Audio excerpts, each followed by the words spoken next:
이번에는 늙을수록 젊게 사는 비결에 대한 영적 원리를 이야기하려고 합니다. 세상에는 크게 두 종류의 영으로 분류할 수 있습니다. 하나는 세상의 영, 마귀의 영입니다. 또 다른 하나는 하나님의 영, 성령입니다. 마귀는 사람의 생각 속에 있고 속성이 욕심과 사람을 지우고 싶은 미움과 거짓이며 사람을 미혹하고 유혹하는 영입니다. 성령은 사람 안에 임하시고 성령 안에는 하나님의 능력과 하나님의 지혜와 의와 평강과 기쁨과 즐거움이 있습니다. 생각 속에 있는 마귀가 욕심과 미움과 거짓으로 사람의 정욕과 탐심을 미혹하고 유혹해서 사람으로 하여금 온갖 욕심과 탐심을 가지고 살게 합니다. 그래서 사람이 자신의 욕심과 탐심으로 살아갈 때에 생각 속에 마귀가 사람에게 염려와 근심과 걱정과 괴로움과 스트레스를 갖게 해서 스스로 자기를 찌름으로 말미암아 세월이 갈수록 스스로 썩어져 가고 쇠약해 가고 추해져 가고 약해 가고 병들어 갑니다. 그래도 젊었을 때는 젊은 힘이 있어서 견디며 이기며 사는데 세월이 가면서 쇠해지고 썩어지고 약해지고 병들어져서 늙으면 결실이 없고 진액은 마르고 빛은 발해서 생로병사합니다. 그러나 성경은 하나님을 믿는 사람은 시편 92편 14절의 말씀처럼 늙어도 여전히 결실하고 진액이 풍족하고 빛이 청청하여 기쁘고 즐겁게 살다가 천국으로 별세한다고 말씀합니다. 그러면 어떻게 하면 늙어도 여전히 결실하며 진액이 풍족하고 빛이 청청하며 기쁘고 즐거운 인생을 살 수 있느냐 하는 것입니다. 하나님의 영인 성령은 내 안에 들어오면 두 가지 역할을 합니다. 하나는 소멸하는 불의 역할을 합니다. 그래서 성령이 내 안에 들어오면은 내 안에 있는 염려, 근심, 걱정, 괴로움, 스트레스, 또 사람을 썩게 하는 것, 욕되게 하는 것, 추하게 하는 것, 약하게 하는 것, 병들게 하는 것들을 소멸시킵니다. 더불어 동시에 성령은 살리는 영입니다. 그래서 성령이 내 안에 임하시면 나의 영과 혼과 영을 하나님의 능력과 하나님의 지혜와 의와 평강과 기쁨과 즐거움으로 살림으로 썩지 아니할 것으로 다시 살아나고 영광스러운 것으로 다시 살아나고 강한 것으로 다시 살아나고 건강한 것으로 다시 살아납니다.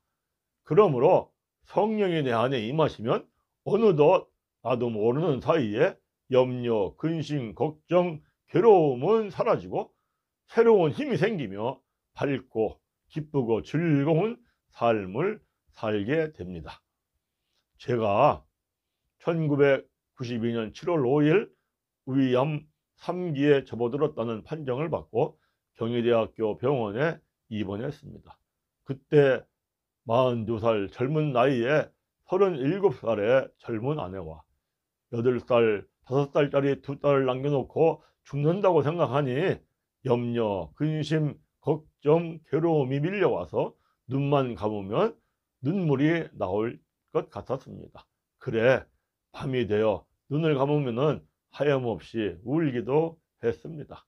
그렇게 며칠을 지나다 하루는 새벽에 병원에 있는 교회에 가서 예배를 드린 후 기도를 할 때에 평소에 별것이 아닌 것 같이 지나간 죄가 엄청나게 큰 죄임을 깨닫고 눈물 콧물 흘리면서 회개하고 성령이 임하신 후 어느덧 염려, 근심, 걱정, 슬픔은 사라지고 사망 권세를 이긴 새로운 힘이 생기며 평안하고 기쁘고 즐겁게 살게 되었습니다. 그래서 저를 위로하려고 병문안을 온 사람들이 갈 때에는 오히려 위로받고 돌아간다고 말했습니다. 이것은 죄를 깨닫고 회개하고 제사함받고 성령을 선물로 받으면 나타나는 현상입니다. 부활장인 고린도전서 15장 42절에서 44절에는 죽은 자의 부활도 그와 같으니 썩을 것으로 심고 썩지 아니할 것으로 다시 살아나며 욕된 것으로 심고 영광스러운 것으로 다시 살아나고 약한 것으로 심고 강한 것으로 다시 살아나며 육의 몸으로 심고 신령한 몸으로 다시 살아나나니 육의 몸이 있은즉 또 영의 몸도 있느니라 라고 말씀합니다. 죽은 자의 부활이란 예수를 믿는 우리들은 모두 영적으로 죽은 상태에 있다가 예수를 믿음으로 새 생명인 부활 생명을 받은 자들입니다. 이것이 거듭난 자입니다. 심는다라는 말씀은 하나님의 말씀을 그 말씀 속에 감춰진 뜻으로 깨닫고 죄를 깨닫고 어찌할꼬 하며 회개하고 세례받고 제사함을 받고 성령을 선물로 받는 것입니다. 그리고 성령을 구하고 성령을 찾고 성령을 드리는 기도를 하면 천부 하나님 아버지께서 성령을 주심으로 성령을 받는 것이 심는 것입니다. 그러므로 고린도전서 15장 42절에서 44절의 말씀은 예수를 믿음으로 부활한 우리들이 심음으로 성령을 받을 때 성령의 소멸하는 불로 썩어질 것과 욕된 것과 약한 것과 병들은 것들은 소멸이 되고 더불어 살리는 영이 썩지 아니할 것으로 다시 살리고 영광스러운 것으로 다시 살리고 강한 것으로 다시 살리고 건강한 것으로 다시 살립니다. 이와 같이 심는 일이 매일매일 계속 반복하면서 세월이 가면 어느덧 나도 모르는 사이에 시편 92편 14절 말씀처럼 늙어도 여전히 결실하며 진액이 풍족하고 빛이 청청한 기쁘고 즐거운 인생을 누리며 사는 것입니다. 이런 삶이 부활신앙의 삶입니다. 중요한 것은 성령을 받는 것입니다. 성령이 내 안에 임하시는 것입니다. 여기서 주의해야 할 것은 하나님의 말씀을 사람의 생각으로 사람의 계명으로 교훈을 삼아 해석하고 가르치고 배우면 성령을 절대로 못 받는다는 것입니다.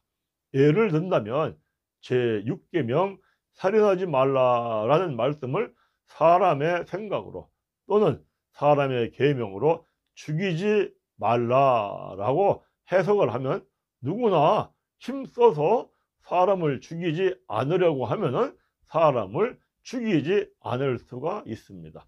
그러면 제6계명 살인하지 말라라는 말씀을 통하여 죄를 깨달을 수 없기 때문에 성령을 받을 수가 없습니다.